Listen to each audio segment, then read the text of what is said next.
Bonsoir à tous, merci beaucoup. Je pense que vous avez assisté à la réunion de Nairobi. Vous avez suivi les conclusions. Je pense vous avoir déjà dit ça. Avant même les conclusions, on vous avait déjà dit ça que Kabila, ils se sont réunis pour quelque chose. La guerre est terminée. Il n'y a plus personne qui va accepter les chemins de la guerre. Nous devons maintenant faire la politique. Et Kabila devrait maintenant faire un mouvement politique en RDC pour préparer les élections parce qu'il ne peut plus faire les coups d'État comme ils étaient en train d'espérer. Alors, je vous avais déjà dit ça. Il n'y a pas quelque chose de nouveau. Seulement, on ne sait pas. Les alliances ne vont pas se faire avec tout ce qui était là. Tout ce qui était là n'était qu'une formalité. En fait, tous les politiciens qui sont partis, ils ne sont pas partis pour faire quoi que ce soit. Il n'y a pas eu une réflexion. Le grand problème avec Kabila, Kabila n'a pas changé sa méthode de gérer les choses. Il ne laisse pas les gens parler. Kabila ne laisse pas les gens réfléchir à sa place. Il avait une idée, il a appelé les gens pour le couvrir, et puis c'est fini, il a exprimé son idée.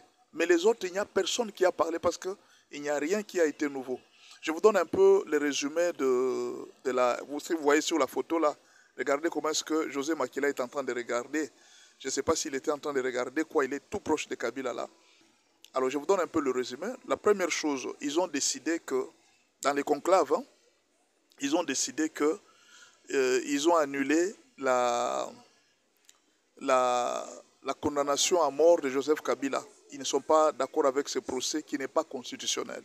La deuxième chose, ils ont déclaré qu'ils ont créé l'alliance, le conclave, la partie pour le conclave pour une chose de pour sauver le Congo. En fait, j'ai oublié le nom, je n'ai pas ça en tête.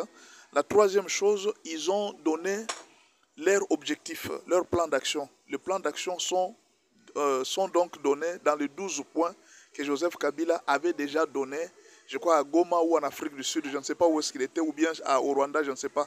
Là où il avait parlé des 12 points, ce sont les mêmes 12 points qu'ils ont retenus. Maintenant, la question est de savoir, qu'est-ce que les politiciens sont partis faire? Parce que c'était un conclave de réflexion sur l'avenir du Congo.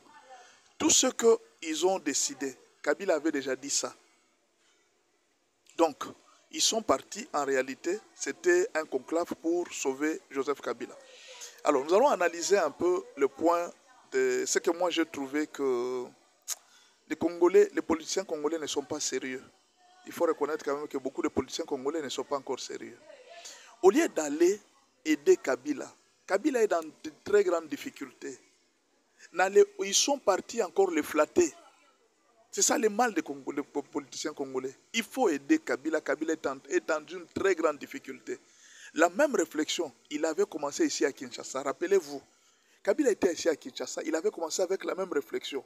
Ne parlez pas, ne réagissez pas, ne faites rien. Et les PPRD et tous les autres, ils se sont tués. Ils n'avaient rien dit. Jusqu'à ce que Kabila ait été obligé de fuir le Congo. C'est-à-dire, dans son parti, c'est lui qui a les derniers mots, c'est lui seulement qui parle. Et c'est ce qui s'est passé aussi à Nairobi.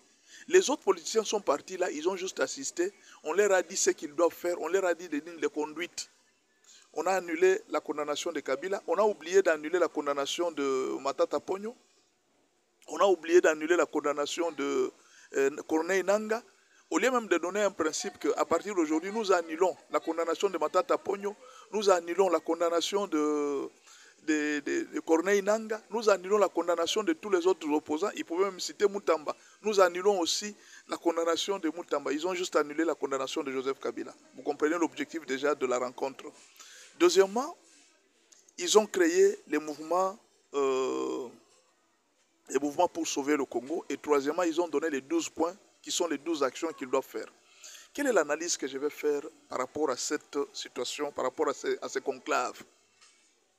Il y a beaucoup de gens qui disent que non, pasteur, toi, tu ne parles jamais de bien des opposants. Non, mais j'ai déjà parlé de bien des opposants. La première chose qui est positive, c'est que eux tous, ils ont fait les conclaves par rapport à la constitution congolaise. Ça, c'est très positif. Ils se sont référés à la constitution congolaise. Donc, il faut déjà exclure la notion que Kabila a balkanisé les pays, parce qu'il s'est référé à la constitution congolaise. Là, il faut exclure. Il n'y a pas exclusion du pays. Deuxième chose, nous avons senti que la lutte armée est exclue dans ces conclaves. Ils ont dit qu'ils vont se battre pour démocratiser le Congo et mettre fin à la dictature. Les méthodes, on ne sait pas. Mais jusque-là, en tout cas, ils ont présenté que c'est une lutte politique. Kabila a dit ils vont créer beaucoup de mouvements au sein de tous les pays pour pousser le peuple à agir d'une manière politique. Un plan qui devrait faire si tôt, juste quand Félix avait eu le pouvoir. Il pouvait déjà commencer à créer des partis politiques avec le PPRD et les autres, tous les partis du FCC cash.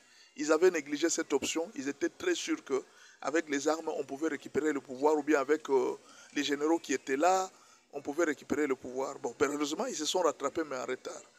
Alors, la troisième chose qu'on peut analyser dans cette histoire, c'est la qualité de gens qui ont travaillé avec Joseph Kabila.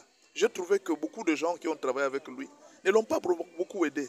Ou alors Kabila lui-même ne veut pas qu'on l'aide. Il a peut-être une ligne de conduite qu'il garde dans sa tête, mais cette ligne de conduite n'a pas été très bonne pour le moment. Regardez, je vous donne une simple remarque, même si vous allez dire que non, pasteur, toi tu ne parles jamais du bien pour les opposants. Non, je vous donne une remarque. Vous allez me dire si je suis dans l'erreur. Moi, je n'ai pas fait le droit. Mais regardez, eux-mêmes disent ceci. Ils disent que Kabila ne peut pas être condamné en tant qu'ancien sénateur. Et vu la constitution telle qu'on a fait les procès et tout ça, il doit garder ses immunités de ses sénateurs à vie et puis ses immunités, tout ce qu'il doit garder. Mais la même constitution dit que les sénateurs à vie doivent avoir le droit de réserve sur les problèmes politiques du pays. Mais pourquoi ces mêmes gens n'ont pas vu que non? Si aujourd'hui Kabila est président de notre plateforme ou bien de notre conclave, ça risque de créer un problème en tant que sénateur à vue, ça risque d'être bloqué. Ou alors, à moins que Kabila n'ait vraiment pas les objectifs de devenir président et que ce n'est quelque chose qu'on a bluffé. Parce qu'en tant que sénateur à vie, parce qu'eux, ils ont annulé tout. C'est-à-dire, en annulant tout, il est redevenu sénateur à vie avec ses immunités. Maintenant, avec ses immunités, en tant que sénateur à vie, vous l'avez restauré. Mais pourquoi ne pas garder le droit de réserve? Il fallait juste respecter la même constitution pour dire que non, pour le moment, comme il est redevenu sénateur à vie, nous avons le droit de réserve, il ne peut pas faire la politique. Nous choisissons une autre personne comme président. Et c'est ça l'erreur.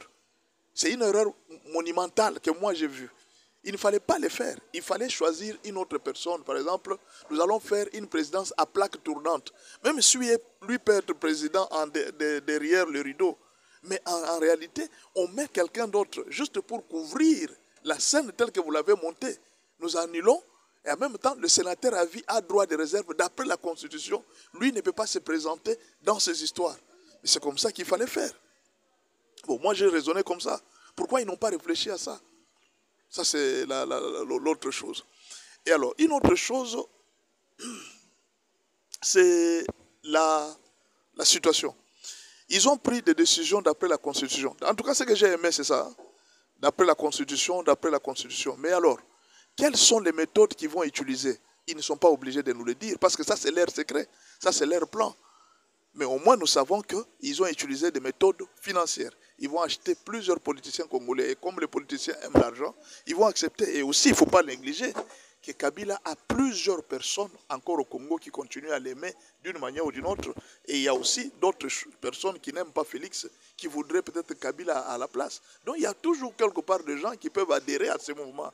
Mais, rassurez-vous, en acceptant d'être président de ce mouvement, Kabila n'a pas l'objectif d'assumer cette présidence. Parce qu'il sait que, d'après la Constitution, il a les droits de réserve en tant que sénateur à vie, comme il a été restauré. Donc, le plan, c'est celui-là. Sa présence à lui, ce n'est qu'une cachette. Le président de ce groupe est caché. Et ce n'est pas aujourd'hui que vous allez le connaître. Lui, il s'est déjà exclu parce que c'est ce qu'il a fait. C'est ce qu'il avait fait avec Moïse Katumbi. Vous vous rappelez? Moïse Katumbi était personne non grata au pays. Il ne pouvait pas entrer. Et c'est Kabila qui était président. Moïse n'était pas venu, il ne s'était pas présenté aux élections. Vous le savez. Il avait tout fait. Moïse avait fui. Vous comprenez? La même chose est revenue aussi à lui. On ne sait pas ce qui va se passer, mais en réalité, la problématique est là. Kabila, en acceptant d'être président de ce conclave, il sait ce qu'il est en train de faire. Il sait que ce n'est pas pour le moment que Félix va annuler ma condamnation. Alors, il a accepté juste de sacrifier, mais le poste de présidence sera à une personne, mais cette personne est encore cachée. On ne vous le dira pas. Ça, c'est juste une mascarade. En acceptant ça, ils savent ce qu'ils ont. Ce sont déjà des personnes très intelligentes. Ils n'ont pas fait rien au hasard. Mais les politiciens n'ont pas réfléchi. Ils ont juste accepté ce qu'on leur a proposé.